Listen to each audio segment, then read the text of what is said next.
Hello dear ladies and gentlemen, this is me Ahmed Rezis welcoming all of you with a hearty greetings on behalf of Jamuna Television. Ladies and gentlemen, today we have the pleasure and we are having two respectable guests among us, and I'm very pleased to have in my show named Opinion.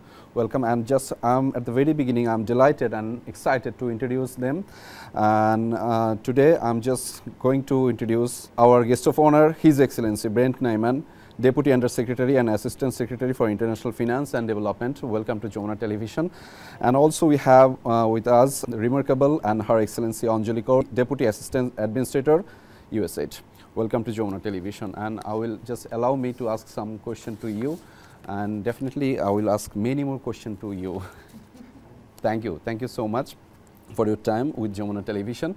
And at the very beginning, Brent, I just want to know from you that, and it's about the trade and investment opportunity here in Bangladesh. You know, we are having a crisis moment right now, so we need more investment here in Bangladesh. So regarding that perspective, I just want to know from you that what opportunities do you see for enhancing economic collaboration and cooperation between Bangladesh and US states, especially if I talk about the sectors like trade, investment, and technology? Thank you. Well, as you know, the investment and trade ties between the United States and Bangladesh are very strong and have been for a long time. The United States is the largest importer of Bangladesh's exports, and actually the largest provider of inward foreign direct investment into Bangladesh. So the relationship is strong, and of course those figures grew on the backs of significant growth over several decades in Bangladesh. I think the key to making sure that those ties can in fact grow and deepen is to make sure that Bangladesh can continue along its trajectory of sustained growth. And toward that end, we've been working together. Today we met with counterparts, Bangladeshi authorities, to talk about some of the challenges that Bangladesh is facing. Things like the need to improve the business environment and root out corruption. Things like appropriately setting monetary and fiscal policies. And we look forward to working together with Bangladesh and offering support in any way we can toward making the reforms and enhancing the environment, which I think will lead to even stronger economic ties between the US and Bangladesh. Secretary Yellen, President Biden, Vice President Harris, and throughout our administration, we all know that some of these reforms will be very difficult to enact, but we think that that Bangladesh is ready to do it, that they will bring tremendous benefit to Bangladeshis, and we look forward to supporting and helping in any way we can. That's great. That's impressive indeed, and thank you so much for sharing such insightful remarks regarding your actions. Thank you so much. And now it's Anjali, that I would like to know from you, and it's about the enhanced cooperation. So if I talk about the primary areas where the United States sees potential to enhance cooperation with Bangladesh, especially if I mention the terms about the development, governance, and also capacity building initiatives. Great. Thank you for the question and for having us here. We are here at a historically critical juncture for Bangladesh, and so for this delegation to be here today is very important for all of us. USAID has worked with Bangladesh for over 5 decades now. And in this relationship, we have worked across sectors in this entire country, and we have focused on lifting up the people of Bangladesh in partnership. That has been our model, to do everything in partnership with the government and with the people of Bangladesh. We've worked across a number of different areas. So it has been economic growth and stability. We focused on environmental conservation, clean energy, climate resilience. We focused on education and enhancing education overall. We focused on health and health service delivery and strengthening health systems. We've also focused on being able to provide humanitarian assistance and disaster risk support. And we've also looked at how do we make sure democracy, rights, and governance are adhered to, as you remarked on. Most recently, I think, since we've gotten to Bangladesh, it has been raining nonstop.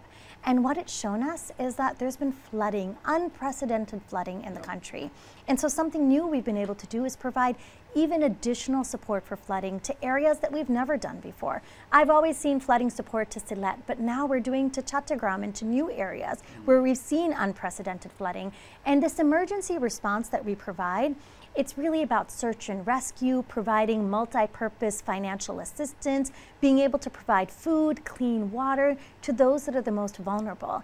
But then alongside that, we're doing longer-term development assistance. And this really looks like making sure you don't have waterborne diseases in these places that are getting flooding, but also thinking about what are the innovations to climate resilience that we can take care of. So this enhances kind of our linkages across the programs, making sure that we've got nutrition along with the health support, making sure that we're thinking about the future in terms of climate smart agriculture, alongside with the additional support that we've been providing across all sectors. And so I think you've seen, we just signed a new agreement of over $200 million. And this comes at a really critical time for us because we've been having these conversations with the interim government, with the chief advisor, and with all of the other advisors from the foreign ministry to finance to commerce to really understand how do we take these areas that we've been working on and pivot them to the priorities of this government right now. Thank you so much. It was an absolute pleasure to hear from you about such information. Thank you so much, and we are hopeful about these issues. So, Brent, just I would like to know from you right now, and it's about the American investment, though you talked about a lot. So, regarding perspective of Bangladesh, I just want to know that how Bangladesh can attract more American investment and investor as well, and explore new export markets to bolster its economy. Are there any specific areas where both countries can contribute? Thank you. I think it's an important question because Bangladesh actually lags behind peers and neighbors in the region in terms of the importance of foreign investment or the share of foreign investment relative to the size of its economy. So it's an area where I think Bangladesh would benefit from drawing in more foreign investment. And it's more than just the availability of foreign capital. When you have foreign firms investing in Bangladesh, in the country, there's scope, for example, for its business practices of those firms to spill over and enact positive change to the business environment. Foreign companies maybe know different ways to train their workforce or handle their procurement. And to the extent Bangladesh brings in firms like American firms that have very high standards and values in those ways, it can produce an additional positive spillover. It also can help Bangladesh diversify its export and production bundles by bringing in new intermediate inputs, bringing in new expertise, new ways of thinking of things, which can lead to innovation and growth ultimately. So I do think this is important to try to think of ways that Bangladesh could increase the amount of investment, particularly from American firms that it hosts. We've actually met on this trip U.S. firms and tried to better understand what limitations, if any, are keeping them from investing even more than they already have been doing in Bangladesh. And there was a number of very specific suggestions which we hope to work together with the Bangladeshi authorities and try to make progress on. Some of them, for instance, might require studies where the Bangladeshi authorities could work together with either our USAID or at Treasury we have something called an Office of Technical Assistance that can provide advice on how to, for example, administer certain policies which might make it easier for foreign investors to come into the market. Other issues they described were, for instance, the availability of foreign exchange so that they can very easily conduct imports, things like that, which certainly we'd like to support Bangladesh in making progress on as it develops its reform agenda. Great. Thank you so much, and it was an impressive insights. But Excellency, would you mind to share with us about your views regarding the economic challenges and technical assistance? As Bangladesh is working hard to address its economic challenges, you know that's very well. So particularly in areas like asset recovery, and financial governance. So how can US provide technical assistance or partnership to support these efforts? Yeah, I think it's important that Bangladesh knows that it has a variety of potential suppliers of the kind of expertise that could help Bangladesh develop capacity in these areas, and certainly the United States can be and wants to be a part of that. I work at the Treasury Department, and again, our Office of Technical Assistance, routinely offers programs and support, for instance, to strengthen, countries' financial intelligence units, or improve their revenue management systems, or help them think about handling of potentially bad assets or non-performing loans or difficulties in the banking sector. And these are all areas that we certainly look forward to helping facilitate communication between the appropriate Bangladeshi authorities and our OTA, Office of Technical Assistance Experts, and hopefully can find a way to work together moving forward. Thank you so much. It was an insightful discussion, of course, but we have to take a short break right now. Just we'll be back. Dear ladies and gentlemen, just stay tuned with us. I will have a short break right now. Hello dear ladies and gentlemen, Ahmed Reza is with you and welcome once again, and today we have a very special guest among us, and welcome once again to Jamuna Television. And Anjali, just I would like to know from you right now, and it's about the development and governance reform support, and you know how important it is right now, considering the situation, considering about the new era, considering about the new Bangladesh. So the interim government has initiated a number of reform agenda, you know about this. So in which specific development areas, such as if I talk about the health, education or agriculture, can the United States offer strategic support to advance these reforms? Thank you. I think that we continue to provide supports in all three. I would highlight, as my colleague Brent had said, economic stability and growth is one of our biggest priorities right now at this point in Bangladesh. And I think what we'll continue to do as a whole of U.S. government is be able to support Bangladesh as it figures out the path forward and be able to provide technical assistance, be able to provide technical advice. The work that we've done to support other countries that have been on a similar path, we will take those lessons learned and be able to help Bangladesh in the same way. One of the things that we've heard very clearly from this government is that it wants to be known as an anti-corruption government. And so for us, that is a great signal from the interim government. And so we will do our best to be able to support them in these efforts, to be able to support processes to create more transparency, to be able to help them digitize efforts so that it can be more thought through, so everyone can know across the country what is happening. And we feel that the Bangladeshi people, what they have told the government is that they want to be involved, they want to know what's happening, and they want to own the reforms themselves. And so our efforts are to be able to strengthen governance so that everyone feels that they've got the civic participation and the understanding to be engaged. And one of our key points in our programming is youth empowerment and engagement. And we all recognize how critical that is. And so part of that means is making sure that the youth are skilled so that they have the opportunities for jobs and livelihoods that allow them to live a prosperous life. But it's also thinking about inclusive prosperity for the whole of Bangladesh and what that looks like for the growth and development of this country. And so that's what we're truly focused on in partnership with the interim government and with the people of Bangladesh. That's very impressive. Thank you so much.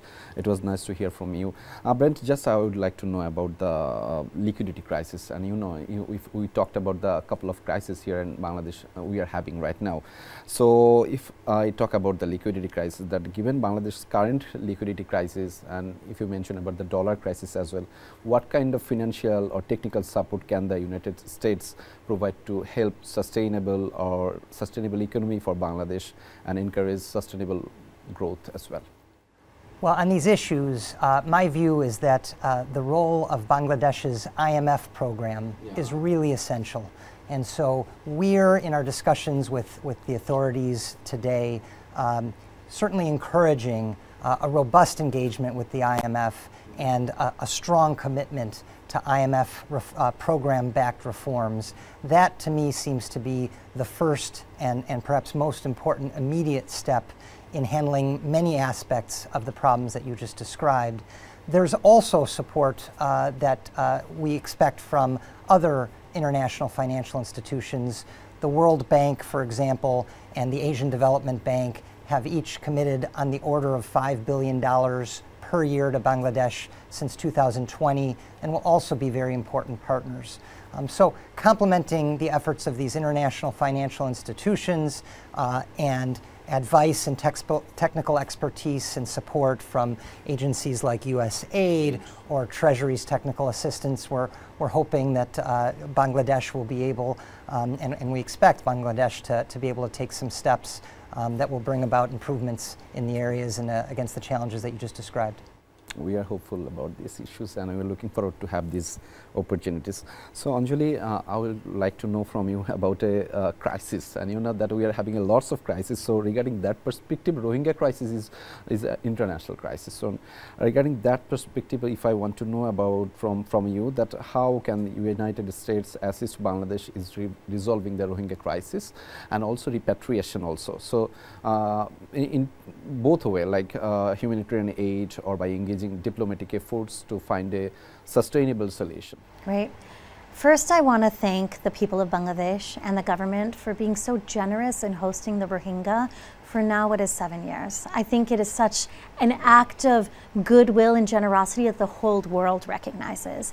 And we are doing our part to support Bangladesh in its hosting by making sure that we can support with health services, that we can support with housing, and we can support with nutrition. I'm really happy to say that just over the past few months, we've been finally able to increase the ration amount for the Rohingya in the camps to $12.50. That is the full ration amount per month that then allows them to have a nutritious diet.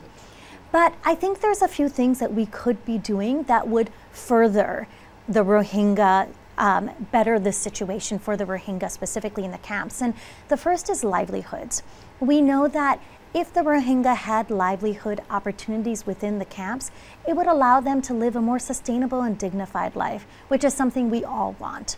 And if they had durable housing, currently the materials that are used for their housing situation, it has to be replaced every time there's a storm or massive rain. And so if we had durable materials for this temporary housing, it would truly allow them to be able to live in the housing for a long period of time and not have to rebuild every single year. And so these are some of the things we're looking forward to.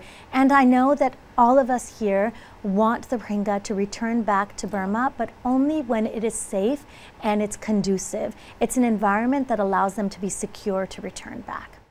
We are hopeful that they will go back and the repatriation will happen here in Bangladesh. We want to see that issue. Thank you so much for your insightful remarks. So my last question to you, Brent, that it's about the corruption and financial crimes. So there is growing concern in Bangladesh about money laundering issues and illicit financial flows. So how can the United States assist Bangladesh combating corruption, though you have mentioned a couple of things, recovering illicit funds and ensuring more robust financial governance to prevent future occurrences? Are there any specific laws or mechanism which US can consider? Yeah, I should start just noting it seems very natural after the past 2 months for it to be important to Bangladesh to think through issues related to money laundering or illicit finance. In some of our conversations today, I mentioned the possibility of building into Bangladesh's IMF program a governance diagnostic, which is a tool that the IMF offers to try to understand macroeconomically relevant aspects of some of the issues you described, corruption, and problems structurally that could lead to more illicit finance.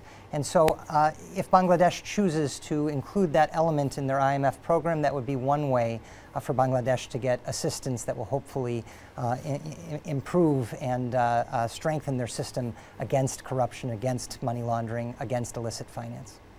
So we're hopeful that we will have a better future in coming this after coming this. Thank you so much. And it's my last question to Anjali. It's about the climate change. You know that how important it is, and we are the most vulnerable country. If you think about the order, it's 7 or 8.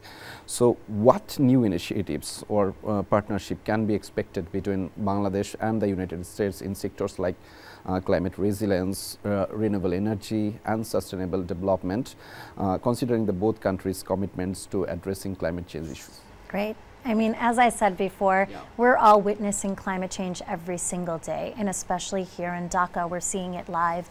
One of the things we're doing that I'm really excited about is our climate smart agriculture.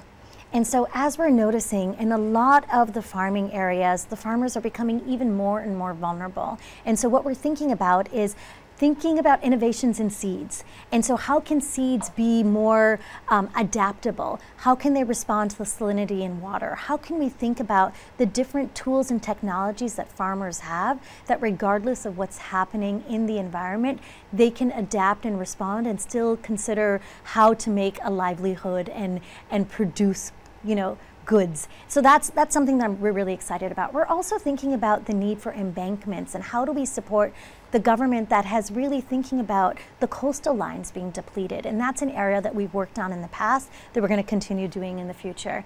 And I think overall, as we think about sustainable development goals, it's really about how do we localize our solutions? How do we make sure that the people of Bangladesh are really driving the solutions for each of the problem sets that we are facing? So it's owned by them, and there's a long-term response that is owned by the people of Bangladesh. That's really the way forward, we believe, with all of our collaboration and partnership with the government and with the people here. Yeah, and it will make the efforts for the Bangladeshi people, for the people of Bangladesh. Thank you so much for joining us. Thank you so much, His Excellency Brent Neyman and Her Excellency Anjali Kaur for sharing your insights with us. It's been an exciting, enlightening and conversation with you people. Thank you so much for joining. Thank you. And dear viewers, thank you so much for staying with us. And you know that stay tuned with always Jamuna Television for having more insightful discussion. And until next time, I'm Ahmed Reza, wishing you a wonderful day ahead. Thank you so much for joining.